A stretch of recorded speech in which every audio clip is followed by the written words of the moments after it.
CTV News. When you reach for junk food, do you bother to read the labels? A lot of common foods, not just junk foods, contain additives that you might want to avoid. With more on what to look for, here's our health reporter, Pauline Chen. Pauline? Thanks very much, Ken and Christine.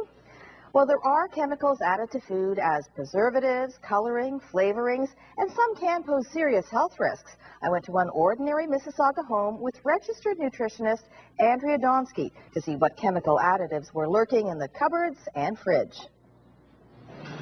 Subject Kaur has 2 young daughters and her mom living with her, and she's eager to make their diet healthier. So let's take a look inside your cupboard and see what we find. Sure. But the first thing Andrea Donsky reaches for is cookies in the cupboard.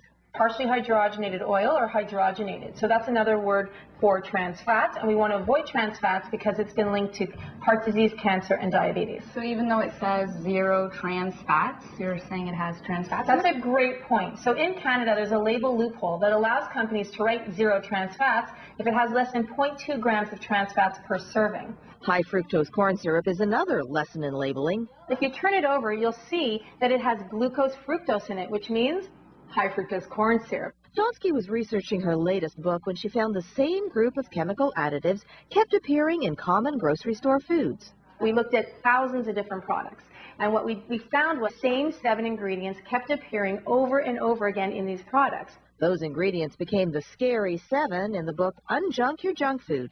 They include high fructose corn syrup, trans fats, which include hydrogenated or partially hydrogenated fats, monosodium glutamate, preservatives like BHT or sulfites, and artificial sweeteners like aspartame or sucralose found in numerous foods. The issue with something like sucralose, which is Splenda, is that research has shown that it can decrease the good bacteria in our gut by 50%. She says plant-based sweeteners like stevia or xylitol are preferable, and artificial flavors and colors round out the scary 7. For example, if you look at artificial butter flavor, we know that it's made up of over 100 different man-made chemicals, mostly from petrochemical ingredients. Petrochemicals, yum! Yum. Donsky says there are a growing number of food alternatives made without the scary 7. We just have to learn to read the labels carefully. Donsky says she doesn't look at things like calories or the salt content of foods until she's checked for the scary 7, and only if they're clear of those will she consider the other ingredients. With today's Lifetime, I'm Pauline Chen. Ken and Chris?